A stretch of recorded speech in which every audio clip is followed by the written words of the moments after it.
where some of the most serious education and hard work happens is we have more than 5 minutes on stage.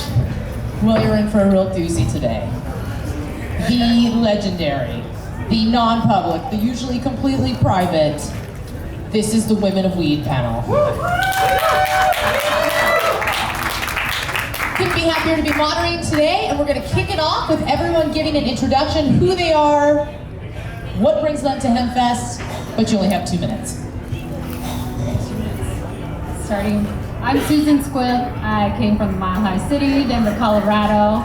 I have been involved in cannabis and hemp since the mid-90s.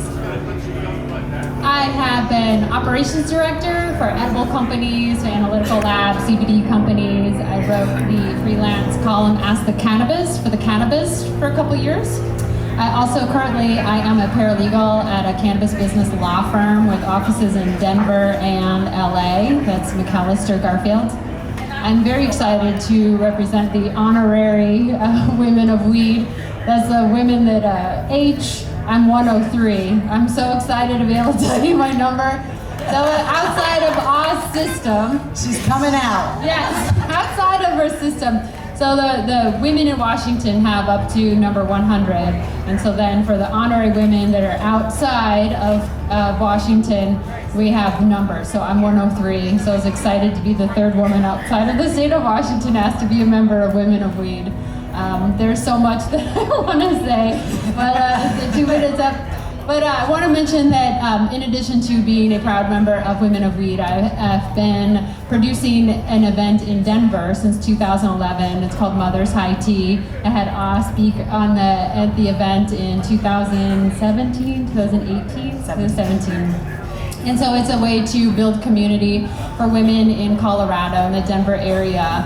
And it's just a really lovely upscale tea. And so it's part of kind of those grassroots of organizations that really help bring women together and build community and give support in this nascent and challenging and ever-evolving movement and business platform that we are all on.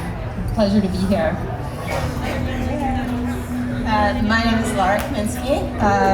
I am currently the executive director for an organization here in Washington called the Cannabis Alliance. It is an organization that officially founded in 2016, but prior to that, it was 4 or 5 other organizations that came together to then form the Cannabis Alliance. I've been involved in organization work. So what the organizations do is we do a lot of advocacy at the state government, whether it's our regulatory bodies or legislature, trying to get this legalization thing to work a lot better than it does. So I've been doing that for pretty much since legalization got voted in 2012. Started with an organization called the Coalition for Cannabis Standards and Ethics, and now evolved into the Cannabis Alliance. We are the largest association in the state of Washington, and I am happy to say that the leadership positions in the organization are all women and have been since its inception. So that's pretty cool, and I love being a part of powerful women. I am sincerely honored to be sitting on this panel because I wouldn't say I'm an OG of Women of Weed, but I was invited in, I think, maybe 2014, something like that. And am super just blessed to be around such strong, amazing women that have been fighting the fight for much longer than I have. Lara, you absolutely belong on this panel. Okay, so I'm A. Warner. I'm the founder of both Hemp Basics and Cannabis Basics, making cannabis topicals we're celebrating 25 years this year. 25 big ones. I am the co-author and chief orchestrator of the Cannabis Health and Beauty Aids law that was passed, allowing for low-level THC topicals to be sold in regular grocery stores and health food stores and natural care providers' offices. I am the founder of Women of Weed, and also founder of Women of Weed Gives, which is our philanthropic arm that we generate revenue to give back to women-run, women-owned nonprofits. What else? I'm missing something. Ichabapa, I also founded Ichabapa, which is the International Cannabis Health and Beauty Aids Producers Alliance. It is not a an association, it's an alliance of manufacturers all over the country, like myself, that make quality Chava products. And we really just come together to support each other, and as in a support system. You know, it's a quagmire out there, so we really do just really support each other and help each other kind of navigate the waters. I think that's it for me.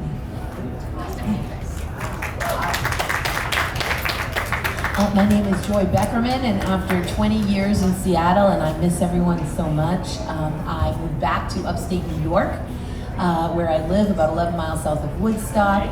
I owned the first hemp store in the state of New York in the early 90s, and when the inaugural hemp bill passed in Vermont in 96, I was appointed by Representative Maslach to serve as the secretary of the Vermont Hemp Council, and moved my then little boys there to Vermont to serve in that council, and also to run some Vermont Hemporiums, which my boyfriend owned. So he had the first 3 retail Vermont stores in Vermont in hemp. And then when that statutorily mandated position ended, I moved to Seattle. My children were getting a little older, getting involved in sports, and so I started a dual career in compliance and complex civil litigation, which really paved the way for me to then found my expert witness firm and legal support firm, Hempfest International, where I am the principal performing those duties. I'm also the regulatory officer and industry liaison for Elixinol, which is the 5th largest hemp extract, hemp CBD company in the world, with products in 43 countries.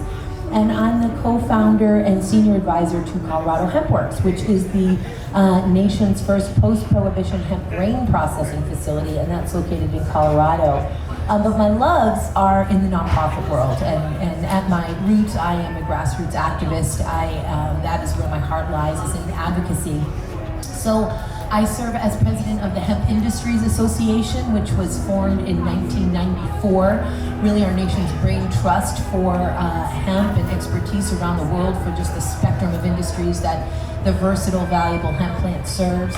And I'm proud to serve as executive vice president to the U.S. Hemp Roundtable, a 501c4 advocacy organization doing tremendous work on state, federal, and local levels with sensible hemp policies, as this federal legalization, of course, does not mean legal in all 50 states, so we have lots of work to do as this patchwork of and regulatory framework is unfurled.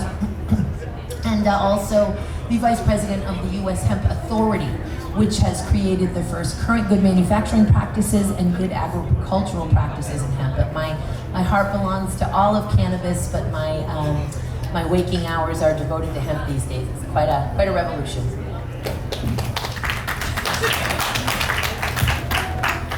Hi, my name's Allison Bigelow, and I got involved in 1994-95 when my sister Eve Lentz and I both first discovered about hemp and how it can be a useful thing. I had been advocating for environmental, like reduce, reuse, recycle, and to me hemp was a really important thing. We did Hempfest that year, was our first year. We had a booth. I think we pretty much had the first clothing and shoes that were made of hemp sold at Hempfest years ago. But then we started to, I closed the store after 2 years. I wasn't a very good business person, and I was an activist online and writing letters to the editor. And so my business didn't succeed, anyway, then during that time though, I started a magnet company thinking that I could help pay for my way to advocate and educate by having refrigerator magnets that would pay a little bit, and those were pretty good for a while. I did that for a while. I've also been a mom and became a single mom through part of that, and so I raised my 2 daughters.